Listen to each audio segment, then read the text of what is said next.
welcome. Thank you. Hey, Jennifer. Thank you so much for coming. All right, we're gonna toast to Jennifer because I want to drink. That's why. No. That's right. We're toasting. We're gonna toast to all your success. We hope this album is as fantastic as all of your other ones, and we're just excited you're here. So, Thank you for sharing Sunday with us. Thank you. Cheers.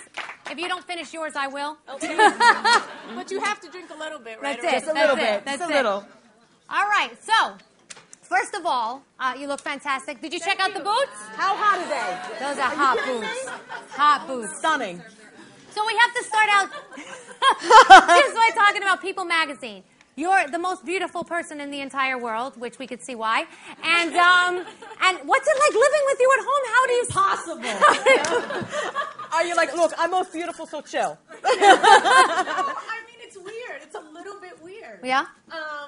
To be named that. Yeah. Is very flattering and very nice and all of that. But, How do they come to you? Do they come to you and say, we've decided you're most beautiful, we'd like you to be on our cover? Yeah, like, they basically said we're doing Right? Most Beautiful Woman for the first time ever, and we chose you. And actually, Peter Castro, who does it, he was like, it was a no-brainer. I was like, okay. wow, Thank that's you for the awesome. honor. I guess we'll take some pictures. And it was just, it was very flattering. I was very honored. It's nice, but it's one of those things you take very lightly with a grain of salt. Nice. Now, and I'm guessing at home with the two kids running around, you're not dressed like this all the time. All the time. I mean, come on now. Come on, Danielle. All the time. Max, wait! I have chased him in a gown with heels, trust me. No problem. Now, you've had the crazy successful perfume line, clothing line.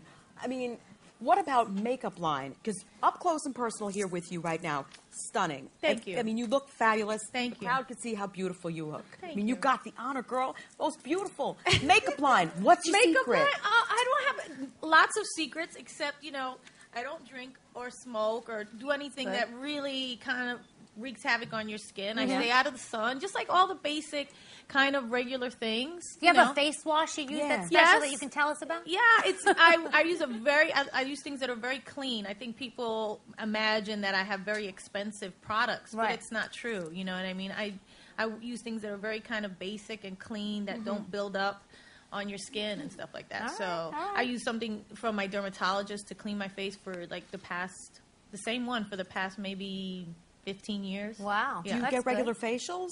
I do like a facial occasionally. I do. I like the oxygen ones. Ooh. Yes, those are the best. Yeah, I love those. I like anything that's very hydrating and moisturizing. I travel a lot, and you get really, really dry. And I think my skin kind of tends towards dry anyway, so I'm like extra moisturizer, extra sunscreen, extra, Oh, yeah, you got to. You have to. stuff like that. Speaking of doing a lot of traveling, okay, you're busy, you've got the show, you've got the kids, you've got the whole family.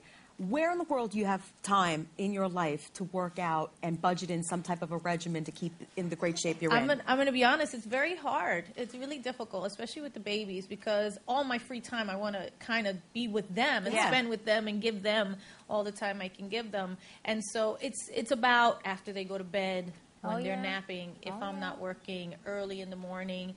And it takes a lot of discipline. I'm not always that disciplined. I'm a disciplined person by nature, and I'm very kind of like goal-oriented and very productive. But at the same time, like the workout is like the last thing I want to do. I've got two little boys, and if I run up and down the stairs 10 times, that's it. That's good. You're like, I did it. I'm done for the day. Exactly. Yeah. No, it's tough. It's tough. But I honestly see it as part of my job. Yeah. You know what I mean? People expect you to stay in shape and to look a certain way. Right. And if you let that go a little bit, everybody talks about it. And it's like, oh, something's wrong. She's lost it. It's over.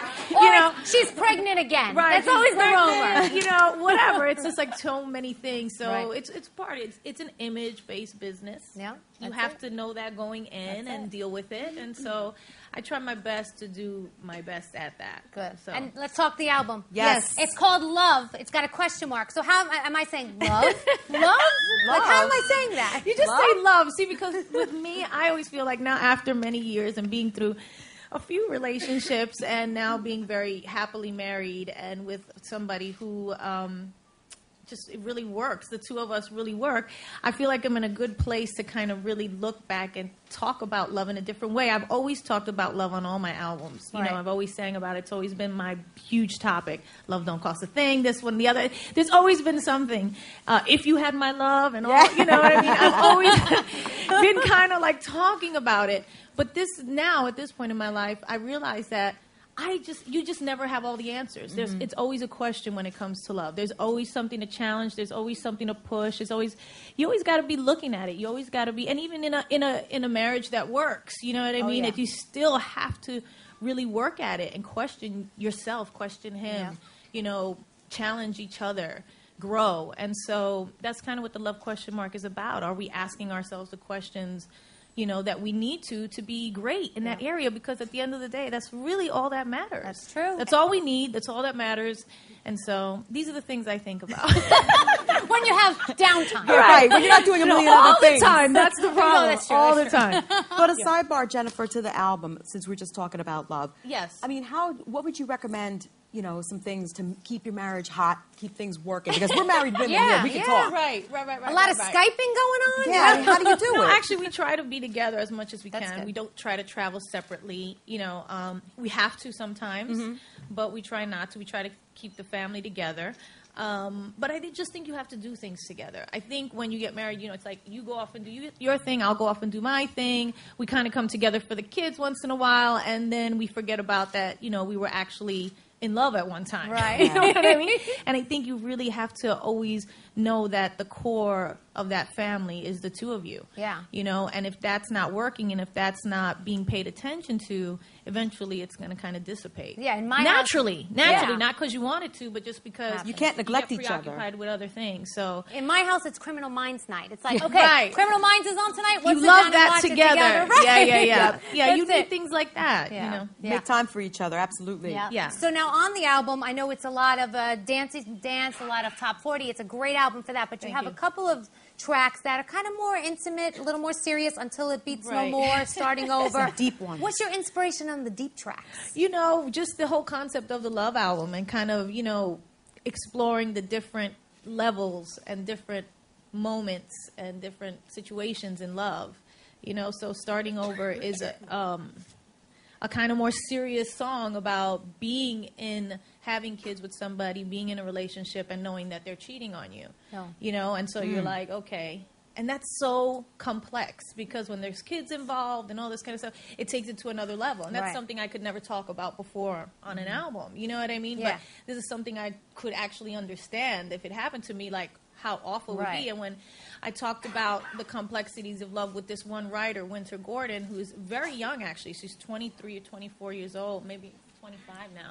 But when we started talking about the album and different, like how difficult things could be and this and that and blah, blah, blah, and I want a song, you know, that talks about this specific thing because I think everybody goes through that, Right. you know, and that's what it's about. So that's one situation, you know, and how Wow. kind of those feelings are so like, should I stay? Should I go? I don't want to start over, but I still love him. But is that enough? And now that there's no trust, you know, it's like very complex thing. Right. So, A lot of layers. yes, so that's just one song, and then you know there's other songs like "What Is Love" and "One Love" that talk about, you know, will I ever find it? I think everybody thinks about that. Like, have I found true love? Is this something that's going to happen for me? Will it ever happen for me? I just want to be somebody's girl and just, you know, and those type of feelings. It's a very girl-like power album. You know what I mean? In a sense, I think everybody can relate to it though, because to exclude guys from love is ridiculous. Because I think that they are much more dramatic when they really fall in love than even girls are. That's true. That is true. So I mean, true. they really, if the guy really falls in love, he's a mess. I mean, he's whipped. and you're like, Totally come whipped. on, you're a guy, And they get whipped so you're easily. a man, yeah. Yeah, get Come them to do on. whatever that you want. That's it. So I think that anybody can really, really, you know, listen and relate to the different things that we're talking about. And that's what it's about. I don't claim to have all the answers. I don't have probably hardly any. But the truth is that we should be asking the questions and we should be thinking about them. What about Gaga? You worked with Yeah. Gaga on some of this stuff. That's awesome. Well, you know, I worked actually with Red One, Okay. who she collaborates with and Right. who's been her producer probably on most of her biggest hits. And he came to work with me on this album, and he kind of took over. To be quite honest. Like, hey, this is my project. Yeah, he was like, I want to do this and I want to do that. I love him. I really love him. He's become like part of the family. He's actually working on Mark's album right now. Nice. Through him and certain ideas, he presented some ideas, and he's like, just so you know, Gaga and I collaborated on this as an idea, or she helped me write this, or we worked together on it. And I was like, oh, okay. Is she cool with that? You know, can I take this and make it my own? And they're like, no, she knows, and you know. I'm sure she's So honored. it was Yeah, awesome. really. It was actually awesome. I really do like her songwriting. How about I a think it's duet with you interesting. and Gaga? Yeah, Oh, I don't come on know. now. Hot. Her heels would be so high. I'd wear really big shoes, and then And her meat I'd dress. look short, and then Right? it'd be weird, I think.